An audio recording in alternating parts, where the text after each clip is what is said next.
Hello out there. We're on the air. It's Sunday. We got the Sunday Scaries. At least one third of us do, anyways. This show's dedicated to Reggie. I didn't know if he was scared today or not, but I just made the assumption and we were correct. So we'd like to welcome everybody across this beautiful country of ours, from the West Coast to the East Coast and everybody in between, and anybody watching from outside the borders. We're glad to have you tonight. We got a shitload of shit to talk about in the golf world. It's been 2 weeks since we've been here, so we're back. But anyways, Drummy, get yourself ready. We'll be back in exactly 30 seconds.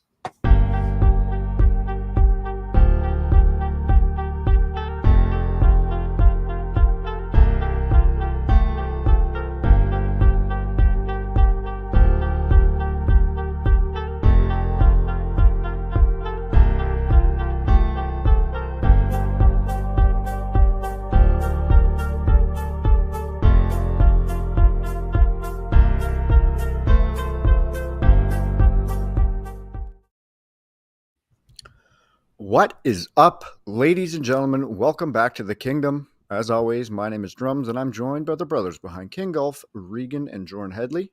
As we always do, we send it up north, see what's going on with our boy Reg. Reggie, how you feeling, buddy? Hello, feeling great.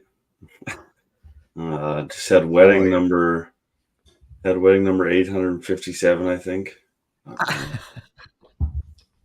Yeah, I think I'm just about out of wedding season. That's the last one for this year, so that's a bonus. Thank God. It was in Winnipeg. It was for Connor Shaw. It's a fun night. Me and Gabe went and stayed in a hotel room together, and it was a good night.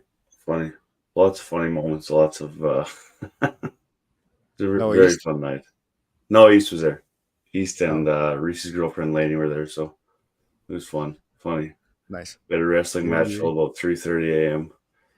in the hotel room. So why not? Yeah, that's it for me.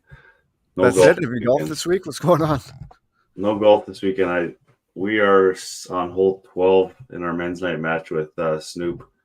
We got rained out, so we got 7 holes left. We had a 2-up lead, so we're sitting okay right now. Beauty. Don't want to jinx it, but we're in a good spot. Jor, how's things out in Rossman, buddy? What's up, babies? Top of the evening to you, ladies and gents. Rossman, what a beautiful day. What a beautiful weekend we had here. It's been good.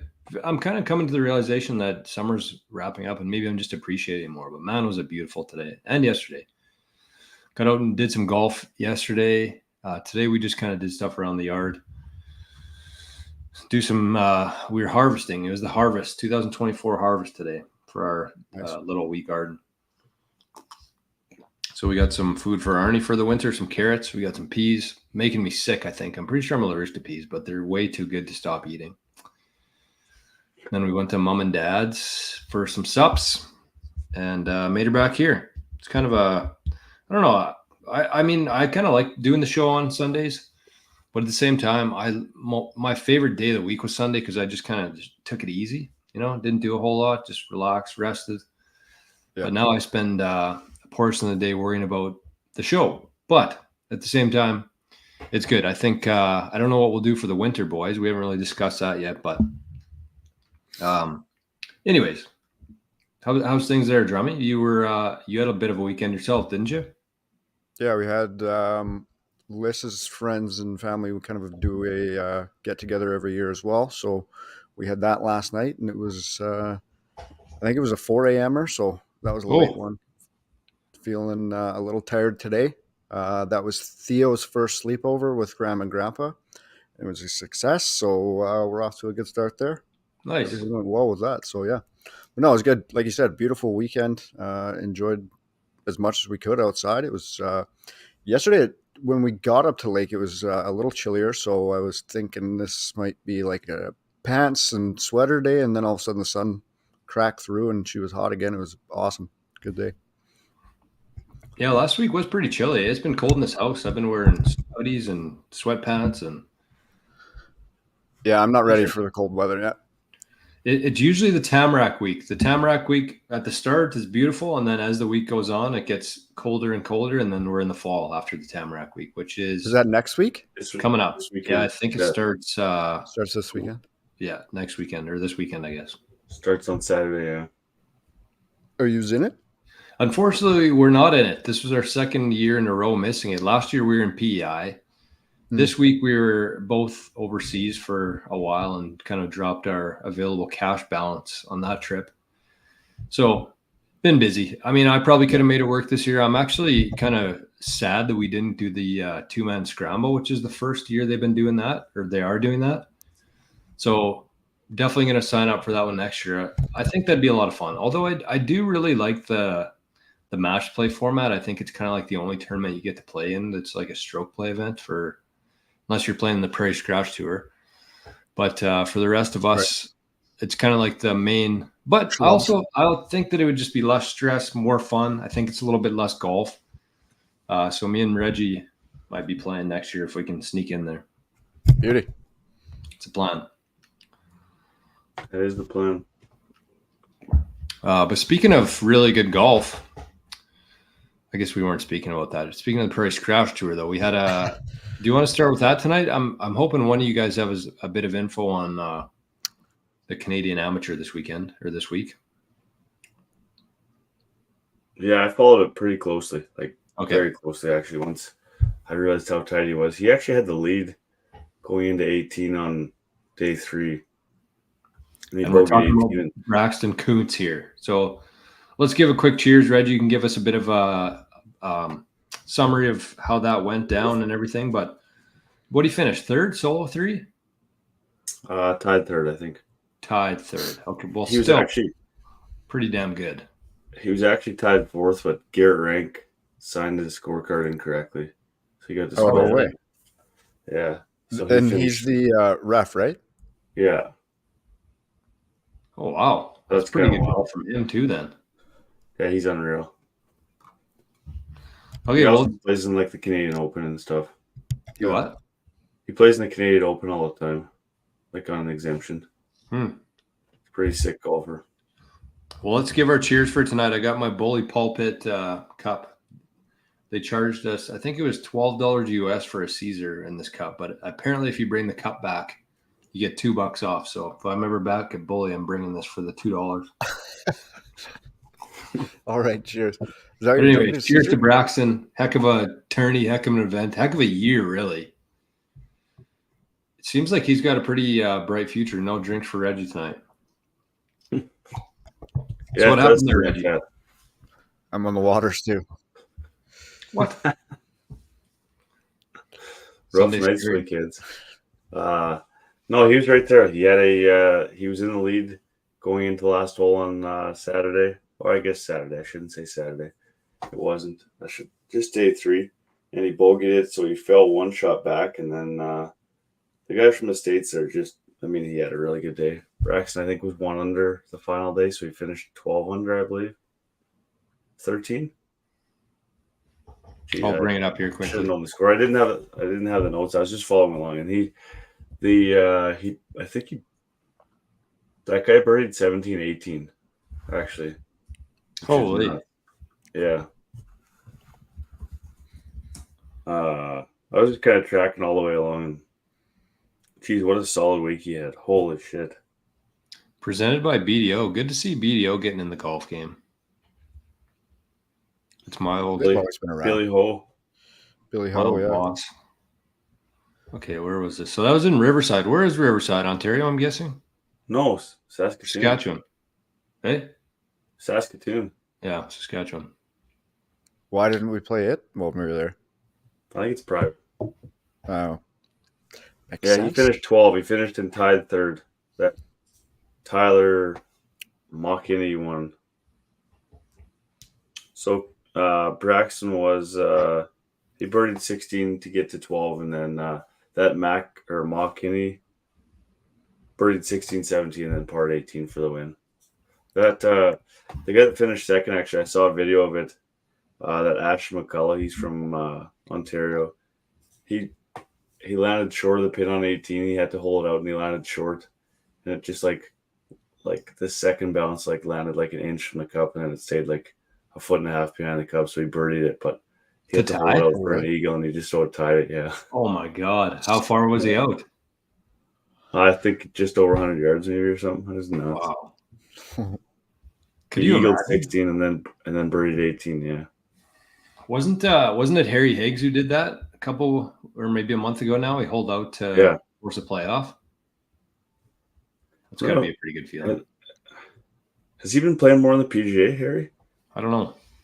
I don't even know what that was for. I'm guessing that was Yeah, for. he just got back on. I think he had his 3 wins on the and then got upgraded. Holy shit! That Gracerman lost today. On the ferry. Oh my God! He's 4 under on the front, like just absolutely dusting everybody. This Max Gracerman. I was gonna turn it on. I'm like, okay, well, this guy's kicking the shit out of everybody, so there's no sense watching. Fuck's sake. And he went eagle on 13, quad on 14, No. birdie on 15, double on 16. He was 3 over on the back, and he lost by 2. So Did somebody you must see have this made a stuff run with then. Matt Kuchar today? He's not finished. Is that right? Yeah. He's going So back he's tomorrow to play the hole the himself. only player in the field to have to finish tomorrow. Like, and he called it on himself. Just said, "No, I'm good. Everybody else finished and no problem." And he's making everybody go out tomorrow just to finish one last hole for himself. No and he's way. in like 12th place or something like that. Yeah. And no chance of making the playoffs either. Not even close. No. So That's he's a getting shitty move. he's getting torched online yet again. Old Yeah, he Cooch. doesn't need to be doing any. What was the last one? The caddy issue, the tip Yeah. or caddy cut. Here's $5 Maybe- grand for $2 million purse. Maybe the cooch will turn into booze from now on, and nobody will be able to know what's going on. It says the difference between Yeah. a 10-way for 12th and a 7-way tie for 21st is $58,000. Matt Kuchar has made $59.8 million in his career. So what was it? Weather or darkness or something, or what happened there? Like how come he's Yeah, darkness. Darkness. That's it. But the rest that the other 2 that he was playing with finished. So he was in the final group? Yeah. Yeah. He had to play they had to play 2 rounds today. It didn't start till Friday. That's so greasy. Kind of Just a stupid. shitty Yeah, move, that's a really. gutless move. Absolute gutless move. Like, kind of makes sense coming from him, honestly. I just wonder what his logic would be there. Who knows? Yeah. Okay, well, let's. I got a couple things to talk about here. Then we'll get to around the greens. We got a lot of fix your divots to get through tonight. I'm thinking about doing a full show fix your divots. What do you guys think about that? I think that'd be a lot of fun, or at least half show, and just like get even if we've said them before, I think it'd be a good like check-in. Recap. I don't know. Yeah, recap. Everybody's kind of been golfing. Everybody's had some issues on the course this year. I think it'll be, we'll maybe do that next week. So if you're watching this on YouTube or listening to this on Spotify or Zap.stream, actually, I forgot we were on the Zaps.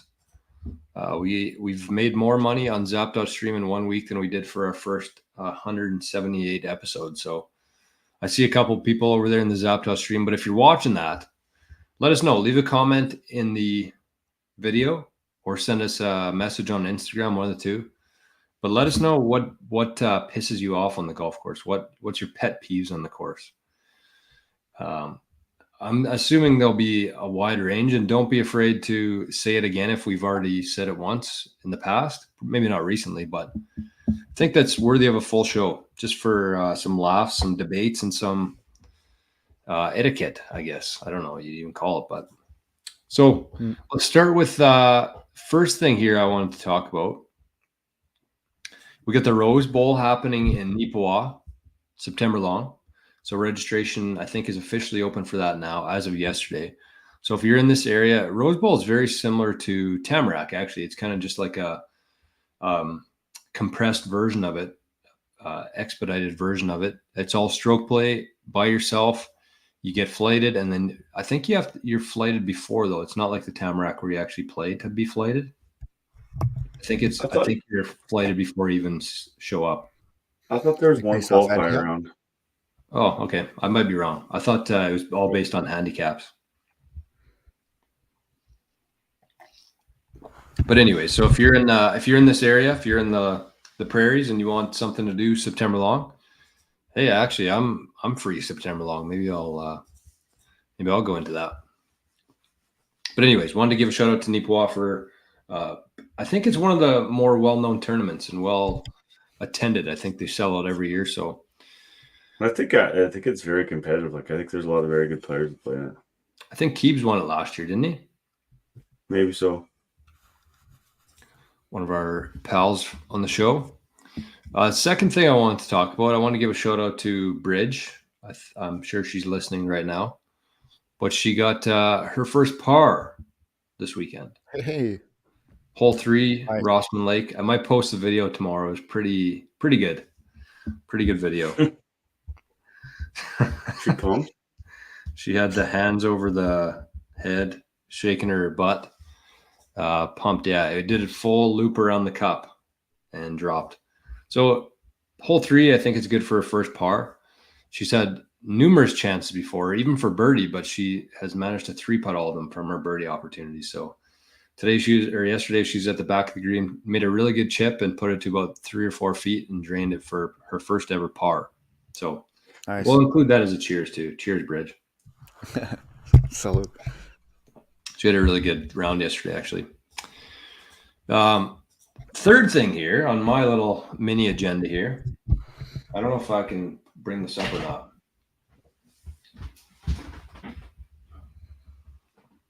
Yep. So I got this little guy last week. See that? She's running. It's a Bitcoin miner. I've been wanting to get one of these for. Can you hear it at all? No. Very quiet. It's kind of like a mini miner almost. It takes almost no electricity. But I wanted to talk about it because there are a couple people who are Bitcoiners who watch the show. And it's pretty cool. I like to think of it as like a lottery ticket almost. It has better odds. But if it happens to hit a block, like I leave it running all day, all night. If it happens to hit a block, you get 3 Bitcoin for that. 3. So it uses no like idea what that $2 means. worth of electricity every month, and then you get in. I wanted to talk about it because I know that there's a lot of people out there who buy like lottery tickets every week, and the odds of hitting a block with this thing are like 100 times better than winning the lottery. So if anybody's interested in grabbing one, just shoot me a message. I can send you in the right direction. But I wanted to show it on the show because I think people think of Bitcoin mining and they think of like really loud, really hot. But the newer ones now, like they're really efficient, energy efficient, and you still have pretty good odds of hitting a block. Imagine getting 3 bitty. So how do you know when you hit it? Well, I have a screen here. It connects to you hook it up to Wi-Fi, and then it gives you like a dashboard, and it shows your like hash rate, your efficiency, the temperature of it. So when it gets really hot, that's when the fan kicks in, but that hasn't happened yet. So they're like $200. You get Matt's got one in the mail. Good to see that. But yeah, $200. It's like a lottery ticket, and you win 3 Bitcoin. I was just trying to think of like, I've been trying for like 4 years to get to 1 Bitcoin. So all of a sudden you just wake up one day and you hit a block and you get 3 Bitcoin. That's like 12 years of work just for, getting lucky. So I wanted to just give a quick shout out to Solo Satoshi for sending me that miner. And then the last thing here that I wanted to talk about was a debate from Patty Law's Instagram yesterday. He said that there was did you guys see that? I did, yeah. I didn't. We've been kind of talking about it on the show lately, like 5 sums, 6 sums, 8 sums. This one was a 10 sum, but there was a story online that came out, and we don't really have to talk about it in too much detail. But the question that Patty asked, the moral of the story, the moral of the thing was like this tensome was they didn't let these people through, so the threesome behind them skipped ahead of them, and then the tensome was like hitting balls at them. And Patty's summary of it was like the tensome was keeping pace. If they're keeping up to them and hitting balls at them, then that means they're keeping pace. So his question was like, if regardless of the size, if they're keeping pace with everybody else, is it a problem? What did you think, Reggie, when you saw it? I don't know, man. 10-some's nuts. Yeah, I think 10's too much. I'd say a 6 is like the top. Max. Yeah. 10's fucking crazy. Drums, Because what's a lot your of thoughts times- on it? Go ahead, Drums. Well, I think obviously a 10-some is way over the top. Like Reg said, I think max has got to be 6. No matter if you're keeping up or not, you can't convince me that a 10-some is going to be faster than a threesome. So if they were pissing around, nobody's convincing you here though. Like, just say that's what's happening. Is if it's a 10-some and they're keeping pace. but like they're hitting balls at them. Does that really mean that they're as fast as the threesome? Well, they weren't necessarily hitting balls, but the point of the whole thing was like they were keeping up enough that they were, hitting 10 And so yards what's the behind question them, then? like right up their ass. Like, should this be essentially. allowed? What's that? Like, what's the question then? Should this be allowed? Yeah, is it allowed if they're keeping pace? Like, does it matter how many people are in a group if they're keeping pace with everybody else? I guess that was kind of the main idea there. It would drive me absolutely insane to see a 10-some on the golf course. Yeah. Oh, yeah. I think that's everybody's first thought too. I kind of thought, I responded to Patty's thing and I said, I didn't say anything about the tensome. I just said the number itself is arbitrary. It doesn't, like, the fact that people play in foursomes, like, that's just a number. It doesn't, it's all about the pace of play. You don't play in a fivesome because most people think that it would be slower and slow things down. So I just said, like, I don't think it matters. The number itself is actually arbitrary. It's whether or not they're keeping pace with everybody. But then you get into, like, if everybody's playing in tensomes and everybody's taking a 7-hour round just because they're keeping pace, like, I don't know. It's a tough one. Yeah. I think 4 is the best for pace, but I still think there should be an enforced limit of the number that should be in each group. And I think, like, 4, okay, I'll take a 5, but even a 6 is kind of borderline in my mind. No matter how fast they are going, but ultimately it should be in control of a marshal. Mm-hmm. So I think you kind of have to work backwards with it. Cause, like, where did foursomes come from? Where did the whole, the number being 4 be the max come from? You probably don't want to be out there for 6 hours, right? So you think that with 4 people or 5 people, even, like, you can finish reasonably within 4 hours. So I think that that's kind of the starting point there. And I think that if a tensome could finish in 4 hours, I don't see any issue with it. I still do. I mean, there's probably not an issue with it. It's just it doesn't sit right with me at all. I agree. And that's why, like, every time I see a 6-some or an 8-some on the course, like, I instantly I'm just not convinced that tensome could do 4-hour round. True. Yeah. But that's not the debate here, though. They were saying that they did keep pace, right? Mm-hmm. I don't know. But, like, are they sprinting to every shot? Like, is that really keeping pace, or are you forcing that? Right, because, like, if there was, like, a slow foursome in front of the threesome, it's not really hard to keep up. That's, like, the slow foursomes problem, right? Yeah, that's what I was thinking. And on a loaded course, like, you're gonna be waiting anyways. It's gonna be a 5-hour round or 6-hour round. And it's just the concept of there being a tensome on that. It's kind of 10-some is nuts. Even 8-some is a lot. Yeah. I know, me too. That was one of our pet peeves or fix your divots a couple weeks ago. I saw, I forget where it was, but there was a course that did a speed golf tournament. I thought that was pretty interesting. Yeah. Guy shot 76. Yeah, 76. And he played the whole round in, like, what, half an hour, 36 minutes or Yeah. something. I heard Who that did? Patty Law's quickest round was 17 minutes. Of 18? 9. Of 9. I'm pretty sure this was 18 holes, though. Minutes? Yeah, I know. But that when they were playing like the 300 and whatever holes, they did a round in 17 minutes. That's crazy. I'd like to try that here, Reggie. Maybe we'll do that sometime. We'll do a speed golf. We'll time each other. Yeah. We'll go separately. Follow the other person behind in a cart. We have to get a faster cart. No, this guy was running though. Oh, I'm not running. Oh, you have to. It's part of the event. That's what I was thinking. Like you'd almost have to train for like a year to get like your cardio in good shape because that'd be the hardest part is running between shots. That'd be Full nuts, bag? I mean, you could do a round probably as fast as you want, but to be able to shoot 76, like that's pretty impressive. Mm-hmm. Maybe Yeah, we'll try it, that's very Reggie. Maybe Sunday of the Glow Golf, we'll try that. We'll just do 9 holes though. Really good. What's that? I'm sure we'll be feeling really good after the Glow Golf. Yeah, true. Maybe not the best day for it. Anyways, let's keep things moving along here. Let's do the around the greens, Drummy. What you got tonight? A few things. I guess we hadn't talked since the Olympics happened. Scotty Scheffler, of course. Who else? Of course.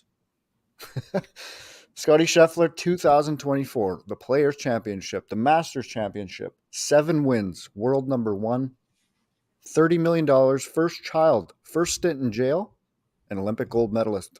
Not a bad 2024 for the kid. Holy, Jeez. what have you done? Playoffs haven't even started yet.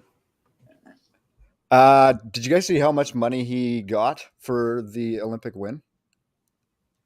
Yeah. So the U.S. Olympic Committee pays out athletes kind of minimally, but he won $37,000, and the last place player at the Travelers the same week got $38,000. So just kind of comparison there is quite funny. I actually liked Rory's comments about that. He said that like his 2 favorite events, they don't get paid to do it. I'm assuming he was talking about the Ryder Cup and the Olympics. Right. Mm-hmm. More so about pride and just love of the game, I guess. And I mean, made me think it's probably pretty true. Representing your country. Yeah, representing your country. I mean, that's what it would be for both those, Ryder Cup and the Olympics. And you could see how much it meant to Scotty when he won the gold medal there. Holy. Yeah, wow. Did you see this week? I don't know how to actually pronounce this, but I'm going to say the Gachowski family. So Dad Scott's been kind of a journeyman on the PGA Tour. And this week he actually got to play with both of his sons for the opening 2 rounds on the PGA Tour, which No way. hell of a story. That'd be crazy. I never saw that. Gachowski? Yeah. That was at the Travelers? Yeah. Wow. So it looks like John Daly will be up next on the Breakin' 50 with Bryson. I don't know if you guys have caught some of the pictures of that, but he's out there with no shoes. They're chugging drinks. Looks like a good time. So that'll be another good one. Did you see Graham McDowell got suspended on the Live Tour? Breaking their doping Taking, policy? Flonase or something like that. Steroid. Flonase. And then he kind of went off on send some stray shots the PGA's way. He said like there's a lot of confusions every other tour except for Live of what you can and can't take. I knew what I can't take, but this one I just didn't run it by the committee because of it just being an over-the-counter drug. And he still got popped, but still thought he should take a jab at the PGA Tour while he got there. Makes sense. Total sense. Like, then did you guys see this plane crash on the golf course in California? yeah. It was kind of an emergency plane or landing, but it almost took a guy out as he's walking towards the putting green, and the plane just boom right into the putting green, like right over so this guy's close. head. Absolutely insane. Yeah, like probably a foot within, away like, from 10 feet. just massacring this guy. Yeah. Like the Yeah. whole plane or a part of it? Plane. Like the whole plane. You didn't see it? It didn't have time to. All of a sudden, it just like came over his head. Wow. Can you It's a imagine? wild video. Yeah. And then I had Cooch on there. That's about all I got for around the greens right now. So let's go back. Let's revisit that plane thing for a second. That's like quietly, not one of my fears, but like definitely one of my weirdest fears, that I'm just like in my bed one night and then just an asteroid hits me. With no notice, anything. You're Nothing. just gonzo. I feel the same about sinkholes. But where would you sink to, even though? Like I feel like you'd be able to get That's out of what it. I mean. Yeah, true. No, you're gone. Yeah, this isn't something I like think about every night before bed or anything, but I just like that's scary as shit. Like the fact that you're just like laying in your bed and then a huge rock comes and kills you and then like that's the end. Because that happens, right? Like it's happened. I mean, it's not like a everyday occurrence, I wouldn't say. We saw an asteroid. I'm pretty sure I talked about it on the Kingdom one night. Yeah, we saw one here. One hit by Sift in here. Yeah, that might have been the same one, actually. Bryce was talking about it.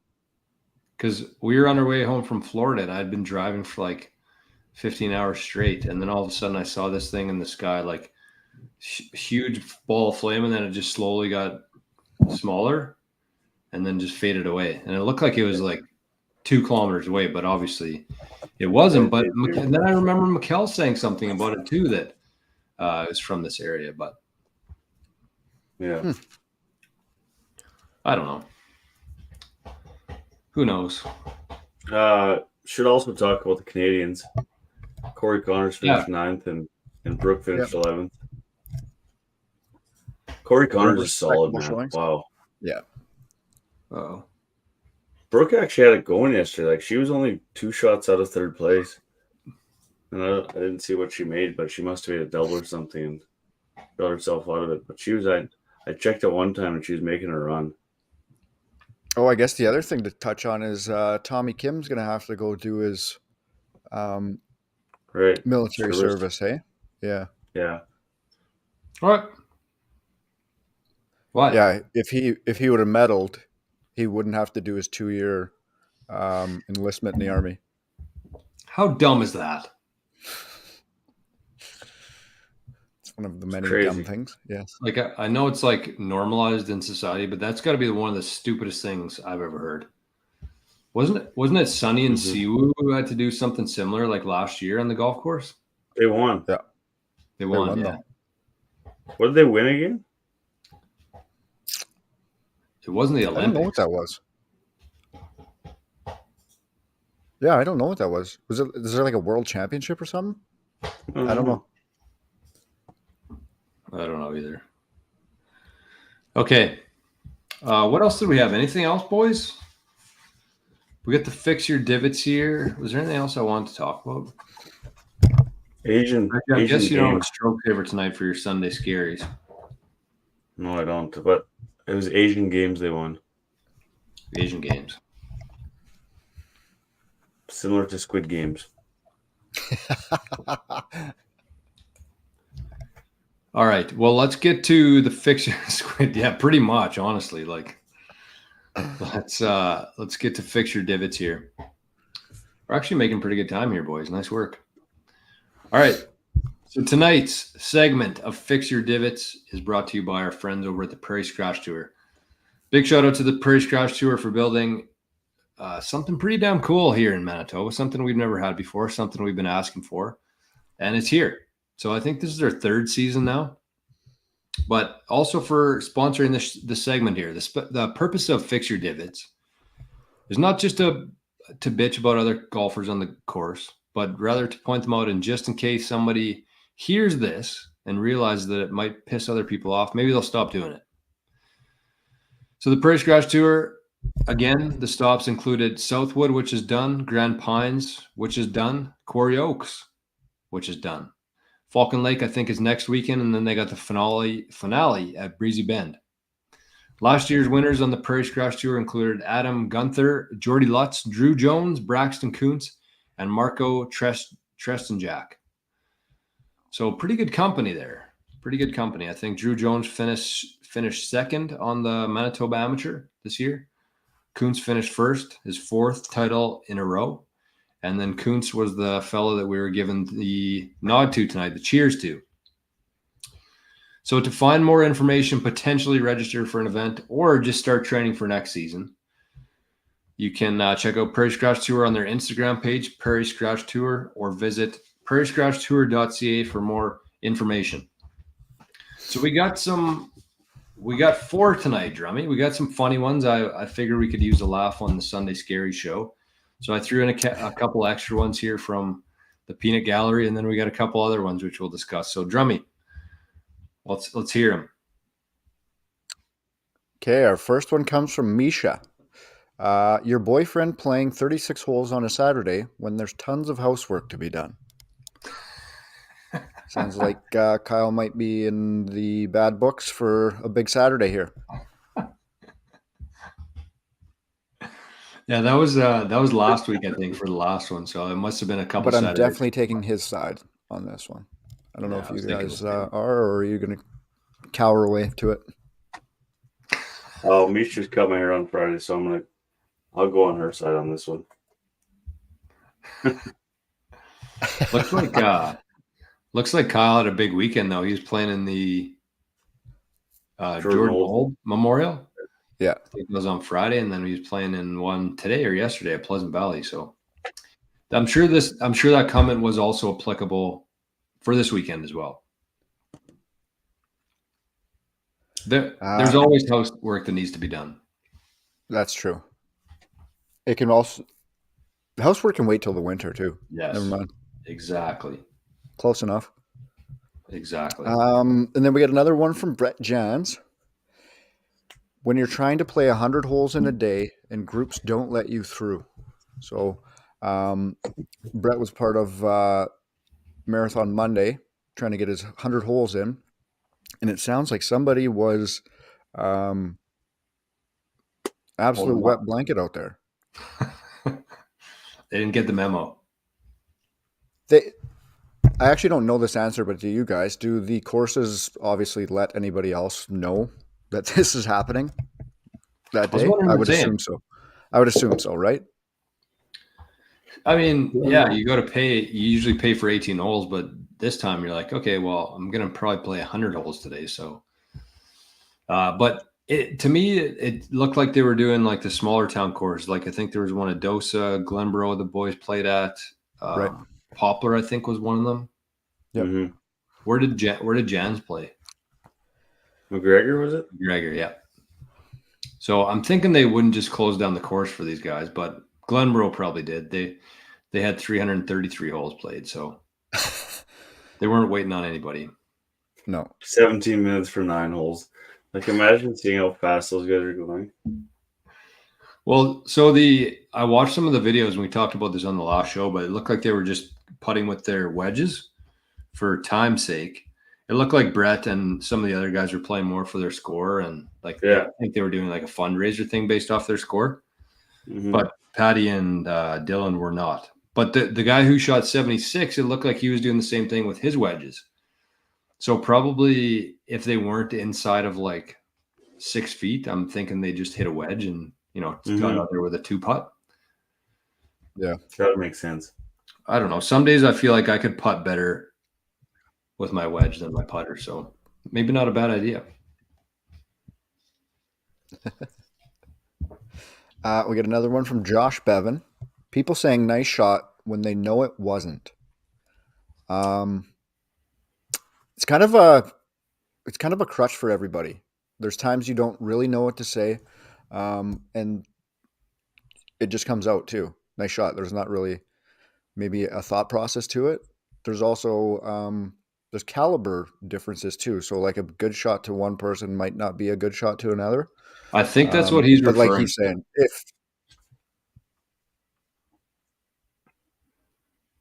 I think he's saying it is like a peeve, as if, somebody, I don't know, like he said, he started with this is probably controversial, but people saying nice shot when they know that it wasn't.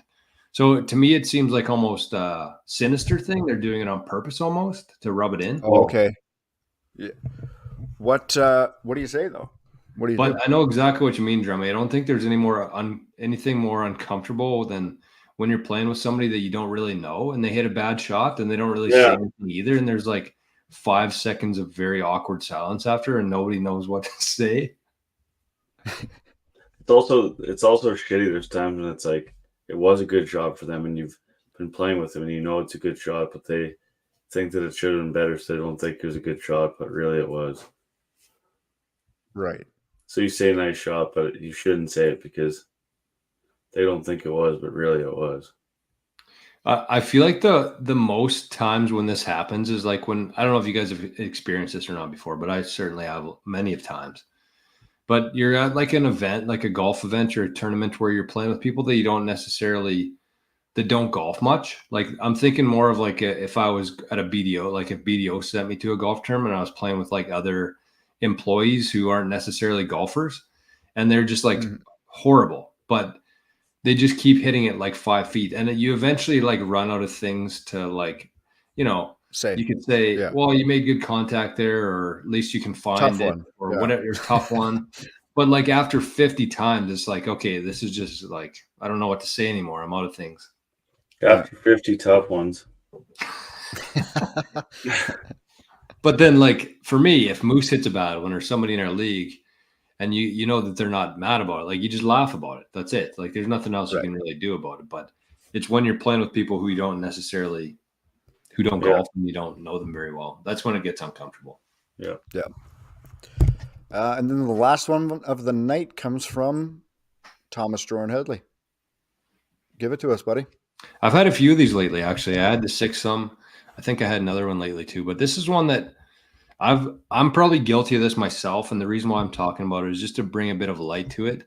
And I've stopped doing it because it just doesn't make any sense to me. But mine today is people putting out after the putt was conceded. So people are like 2 or 3 feet away. You say that's good. And then they proceed to walk up and putt it. I don't know why. I mean, just to prove maybe that they could make the putt.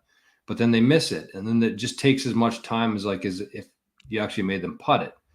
Right. I think people just have to remember that like you're doing it to kind of be a nice guy, one aspect of it. But the other part of it is like pace of play. Right. You know, you want to just clean up those putts because it's a gimme. You should always make that putt. So just pick it up, get out of the way, get off the green. There's probably somebody waiting in the fairway. And even if it is just like 5 or 10 seconds, the point of giving gimmies is to save time. Same as like good. If you're 4 feet away, 5 feet away, you say good. Right. It's not necessarily to get a better score. It's just to get the hell off the hole because there's people waiting on the fairway. Carry on. So as I said, I've been guilty of this before. I've stopped doing it. Somebody says good putt. I just pick it up now and walk away and let things carry on because, there's some golfers out there who, if they have a 3-footer, they might mark it, they might line it up, they read it, they hum over it. It adds some time. So you just say, pick it up, but then they putt it anyway. So that's my fix your divots for tonight is people putting out after the putt has been conceded. Is it people trying to get like practice in, or I don't necessarily understand it all the time either. Like, are you proving it to yourself after it's been conceded to you? For me, probably like when I would do that, I'd be like, okay, well, I'll just putt it in because it's a gimme. So I want to hear the ball going in the hole, and then you miss it, and then you hit it again, and then you do it through the legs, and you make a big scene on the green, and then it actually adds time instead of saves time. So right. I think that's what it is, though, Drummy. You just want to put it in the hole, maybe, but yeah, it's. I definitely I know that I don't do it. Like I never putt. You don't putt out? If somebody says it's good, I just scoop it up. I don't need to. Different though, like it used to kind of piss me off. Like if I had a good round going and I had like a 3-footer, somebody said that's good, and I'm like, well, if I pick this up, the round's kind of tainted because I picked it up. It's not a for sure gimme, but they said pick it up, and then it's like, fuck. So you kind of want to putt it to see it go in for yourself to say like, hey, yeah, I made that putt. And that's, I still did shoot the score that I shot because I putted that in, you know? Fair. I don't know. That's fair too. But now I don't give a shit, honestly. So But the other part of that too is like, what if, you know, this happened on the first hole or the second hole or the third hole before you knew that you were like in the mix to have a good round? I know, because then it weighs on you. And then you get hot Like, after. I've had that before, and I'm like, fuck, I picked that one up on 3. Like, now I'm 3 under, and am I? So what's the play there then? Just putt out everything? I don't know. Get over it. Yeah, no, I don't give a shit anymore. I just scoop it out. Yeah. I'm kind of torn on it too, because like, I don't know. I just think that people should be finishing their putts. Yeah. Like, I mean, like we just talked about there though, like it's to save time. Right. But it gets abused for sure. I don't like when guys have good rounds when it's like their partner's in for the score and they have like a 6-footer. Like, oh, I guess I made a par too. It's like, buddy, your partner just grinded his bag off to make that par. Yeah. And now you're gonna pick up your 6-footer. Good for you. Like, I'll do that when I have like 7s and stuff like that. Yeah, but not like. But like, I don't like that at all. And then the guy's like, "Oh, I shot whatever I shot." I'm like, "No, you didn't. You had like 4 putts that you wouldn't have made." Like, or you might have made 1 or 2 of them, but definitely not all of them. Yeah, but they have like 15-footers and they just like flip their marker up and put it in their pocket. Pars, I guess, for me too, partner. It's like, okay, really? Well, that's the nice thing about our league, and that's what I mean. That would kind of be a reverse handicap though for years, Reggie. But like the nice thing about ours is we play the match, and then there's 2 extra points available for the low net score. So there's not usually too many people who just like say, "Oh, you're in for par, I'll pick up then." Oh yeah, I like finishing. Everybody kind of finishes unless it's like a 4 or 5 feet, good, irrelevant. But nobody wants to give like a longer putt because that's going to have an impact on your points at the end of the round. And like I've said it on here 100 times before, but it's like that's the one time I get to play a round when I actually count my score per week. Yeah. I don't need to be picking up 15-foot putts because the match play hole's over. Like, I don't give a shit, really. I mean, I shouldn't say I don't give a shit, but like if I chip out and have like a 25-footer for bogey even just to save making a double, like I don't want to putt it because I mean I can still shave off a stroke, right? Yeah. But I don't know. That's me, I guess. Agreed. Some guys are just out there for fun too, so. Yeah, you got to keep that in mind. Everybody's out there for a different reason with different intentions for the day. Shouldn't say fun, but they just, they don't care if they make a bogey or double. So I think that's it. I have a timeless, tested, and true one. Actually, I've been using quite a bit, and my bunker play has been pretty good. I've had a couple weak spots in the game lately, but bunker play has been really good. And I posted about this on King Golf the other day. But this timeless, tested, and true segment is kind of just like old golf wisdom that I've tried out, and it works. So pretty self-explanatory there. But this one's about bunkers, and I want to give a shout out to Marty Minchell, who's on the show as one of our first guests on the Kingdom. But I just wanted to do a bit of a refresher here because I thought that the advice that he gave was actually very solid, and I kind of forgot about it for a while, and then I just implemented it kind of in the last month or so here. But his trick there, and I think that this is very easy for amateur golfers who don't have a lot of experience out of the sand. I think that this is a great way to kind of gauge how to hit the ball, because it's totally different than handing off grass, and I think that that's why people struggle with it so much. But his tip there was the longer the shot, the shorter amount of sand and ball, and the shorter the shot, the more sand you take before the ball. So if it's a fairway bunker shot and you're 150 yards away, you want to take almost no sand in front of the ball. You want to basically pick that thing out of there. But if you're greenside and you still take a full swing both ways, but you just take a lot more sand. So if it's a shorter shot, the more sand you take in front of the ball. And I just think it's you obviously have to practice this a couple times before putting it into play. But I just thought that was a really good way for people who aren't necessarily don't have the feel like the pros would, or even scratch golfers would, to tell how hard to hit it, how much big of a swing to take. I think if you go at it, like take a full swing everywhere, but the shorter the shot, the more sand you take in front of the ball. Does that make sense? Yeah. Like, obviously, like explaining it on a green side, you're way? going to splash it, then pick it. Like, right. So you take more sand in front of the ball, and the shorter you shot, the more sand you take in front of the ball. And it basically just like carries the ball in the sand up. Whereas if it's a longer shot, you take almost no sand in front of the ball. You want to pick that thing out of there. So if it's like a fairway bunker or a greenside bunker that's like 30 yards away, you can go somewhere in between those, like a big splash and a pick. You go kind of in between that, and that's how you gauge how much sand you take in front of it.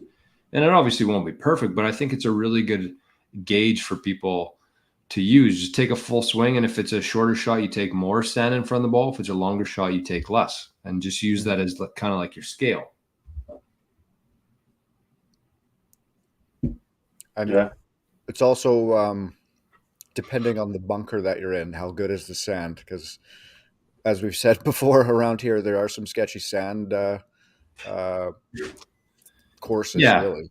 This tip would be assuming normal sand conditions. Yeah. Love it. So that's it. That's something I've been using. I've been playing pretty well out of the bunkers, and I've been using that tip to gauge how much sand I should be taking in front of the ball. And the other thing too, just to finish this up, but people I think struggle with how much of a backswing to take, how hard to hit it. Just take a full swing every time, but just use that as the only thing that changes is how much sand you take in front of the ball. Because you could be 2 feet off the green, or two feet off the green, and you have to hit it 3 feet. You could still take a full swing, but you just take way more sand behind the ball, so it just like barely, comes out of there with it. Mm-hmm. I think the biggest thing too with bunkers is like you just have to be committed to it. Like everybody who is good out of the bunkers kind of has their own way to do it, I guess. But you just have to be committed to it, because when you really get into trouble in the bunkers is when you get off tempo and just start trying to pick the club up quick or throw it down quick, and then But obviously, like if you're trusting what you're doing, then you're not like your tempo is going to be good because you're not panicking or doing anything crazy. You're just trying to do the same repetitive thing, right? Right. Which is the biggest thing. And that's why I like this, is because like just don't change anything else about your swing. Just take more or less sand. That's all you need to do. You don't have to go back like halfway, like swing lightly, no follow through, nothing else. Exact same as everything else. Just take more or less sand. And it's not going to be perfect. I mean, you got to practice a lot to be really good out of there and very precise with it. But I just think that was a really good, quick fix, I guess you'd say. If you don't want to spend hours putting in the time in a bunker, then just kind of use that. So shout out to Marty. I think it was his father-in-law that gave us that tip, but I've been using it a lot lately, so I figured I would give him a shout out for that. All right. Well, 53 minutes in here, it's starting to get dark here, boys. I'm gonna have to fire up my light here soon. But should we wrap her up? Any final comments from anybody? No, not much more today. Shout out to Drummy for making the A side. This was the first year that Moose and I missed the A side, so we're in the consolation for the playoffs this year. We got a tough opening round, but hopefully we can squeak past the first and keep going. Who you played first? We got Klaus and Jew. That's who we took in the Calcutta, so I'll be cheering for both teams. No, you won't. My heart will be with Drummy. My wallet will be with Jew and Klaus. Well, we'll see what we can make happen. Yeah, I mean, it's August 11th next week. The Tamarack starts, so we might have some updates on that. We'll probably do that next week. I'd like to get out to Clear Lake and just watch a bit of golf too. But we're halfway through August already. Very hard to believe it's August 11th already today. So just don't be afraid to call in sick a couple times. Get some golf in. The snow's going to be here soon. It's going to be another 6 or 7 months of minus temperatures. So just play as much as you can. Enjoy it. Don't get too stressed out there, and golf as much as you can, because there's not a whole lot left here. Hell of a mantra to end the season. It's perfect. All right, boys. That's it for this week. We're out of here. We'll see you next week. Peace out. Love you, boys. Later. See you, boys. Love you, fellas.